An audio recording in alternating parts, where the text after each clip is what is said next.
Okay, so this is going to be the second video in WebAPI learning, where we're going to be building a standard RESTful API that returns JSON or XML. In the first video, I created just a getting started project that actually is a WebAPI project of its own. But the way we're going to build this API is we're going to be actually adding it to a project that already exists, which is a MVC web project. So that's what we're going to be doing. So just really quick, just to go over the application that we're going to be using, and it's a counting case web MVC web application, which is right here. Currently has web controllers and views. It also has a data layer, which is a entity framework layer, which has a context and repository that we're going to be using to access the data through this repository. Repository has already been well built using the interface, so it can be decoupled easily from our web project in case you want to plug in a different repository for different data. That can be done easily because we have this abstraction here. And so if we run this web application, it returns a list of foods and how many calories it has per cup and per tablespoon. So application runs, the database exists with the tables necessary. So back to our thing. So first thing that we need to do when we are adding WebAPI, we need to use a NuGet package to add WebAPI. In this project it's already been added, and we can see that by going to manage NuGet packages, installed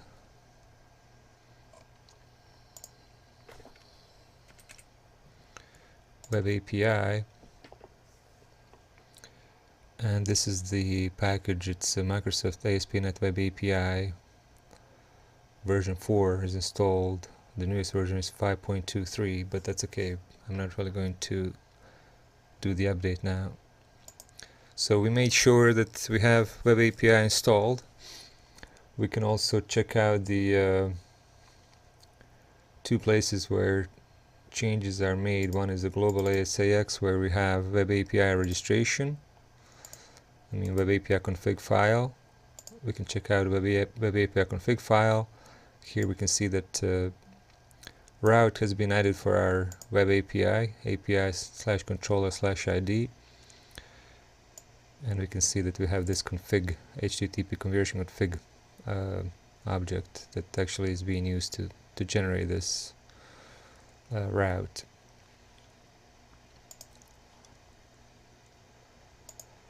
So the next thing, which is the first thing that we need to do, is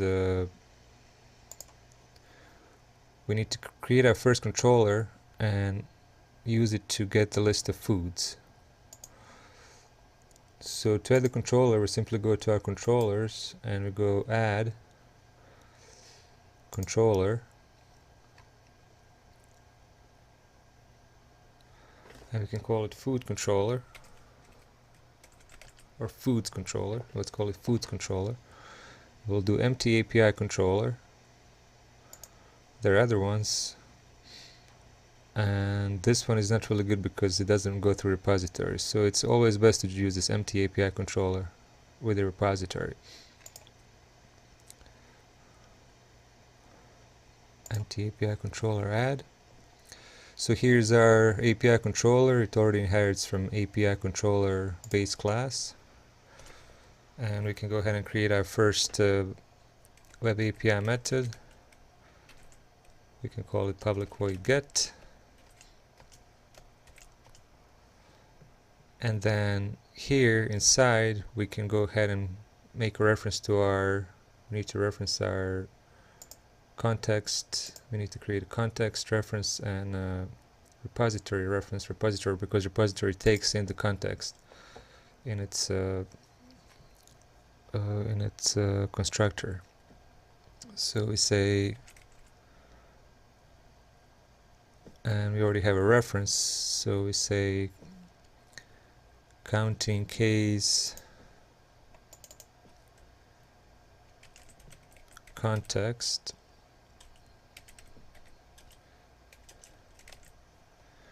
and then let's see if this will give us an option here too for using statement. Yep, equals new context. And the next thing that we do is we go ahead and initiate our repository. We'll use var here,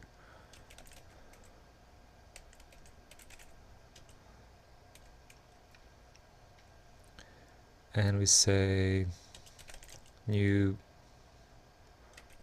counting case repository, and we pass in the context, otherwise it won't run, I mean it won't compile.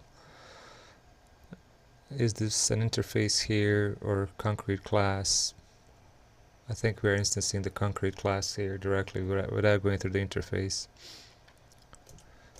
So now we have our repository, and we can say another var, our result, equals to repository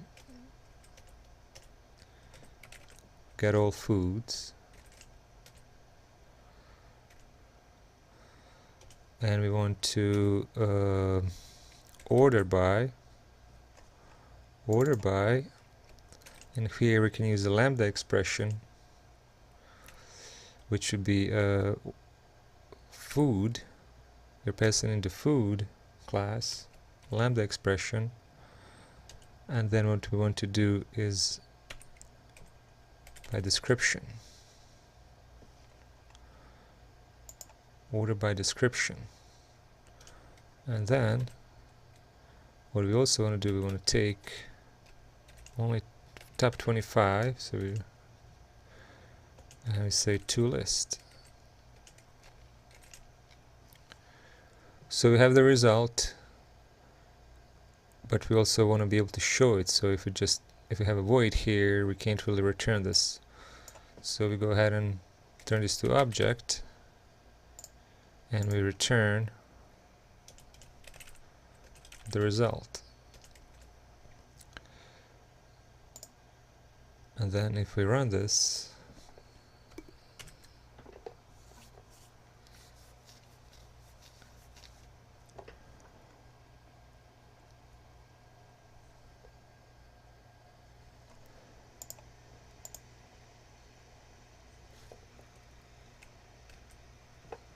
API foods, this is the JSON representation of our object, and it's important to bring up here that if the caller doesn't specify what kind of result it wants, it defaults to JSON. So in our fiddler, default is, if we run it through the fiddler and we don't specify, it'll default to JSON. If we specify XML, it will actually return XML. So default is JSON. So it's also very important to note here that controller doesn't really do anything as far as formatting this into JSON or any other format. So WebAPI uses classes called formatters to figure out how to format the documents. So controller doesn't have to be changed if we need to return a different type of formatting, which is great. It's also a good way to support single-purpose principle that I talked about in some of the other videos, dependency injection video, for example. And we can change the formatter to allow camel case names of the properties that return in JSON, and this is a more friendly way to return the data for JavaScript is in a camel case rather than Pascal case way. See, all of these properties are in a Pascal case, and this is somewhat misleading for JavaScript and the front end. developers because they expect these to be camel case.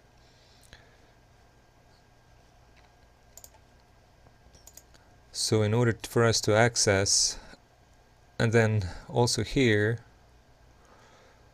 we can change this to enumerable of food,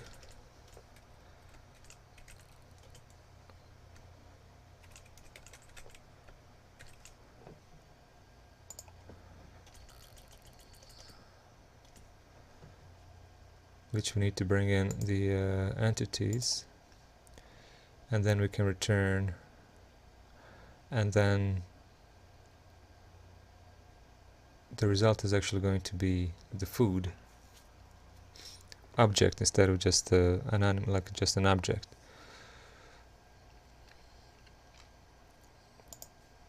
In order for us to return that data in a camel case, we need to go back to the our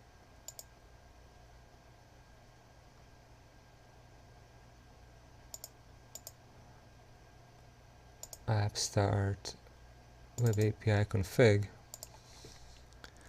and here we use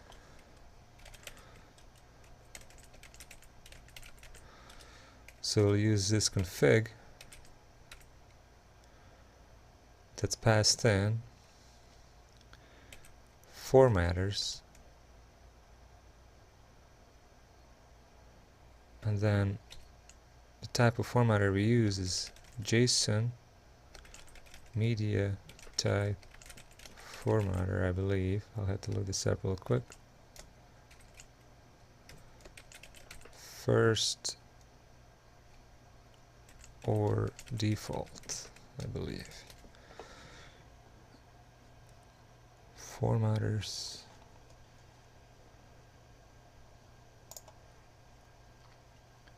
Of type, we're missing here. Formatters of type. Of type. Now we can go ahead and pass this formatting. Create the using statement for formatting. So we referenced it and added it to our JSON formatter. Then JSON formatter serializes settings, contract resolver equals new long name, camel case, property names, contract resolver, and this will be used in a lot of projects, so it's a very important part to kind of remember that needs to, how to get it done. So this will be a good reference for it. So now that we have this, we should be able to return our data in the camel case format, and we can go to here to our fiddler,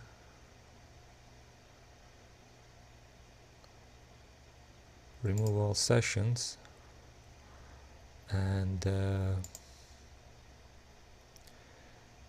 we're running here at the 8901 API food execute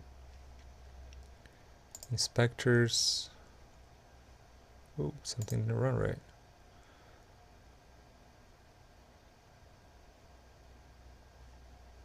Oh, because I changed it to foods. So back to composer, foods, and then autoresponder, inspectors, JSON. Here it is now with camel case, which they start with a lowercase letter. So this section sort of let us get started with WebAPI. We set up we created the first controller, and we were able to make this cool setup here so that we're returning camel case data. But in order to continue, the next thing we should do is we should try to avoid in our controller, in our foods controller, we should try to avoid creating these instances and this tight coupling with the context and repository. So we'll try to do the dependency injection in our constructor here, so we can pass our repository easily using the ninject.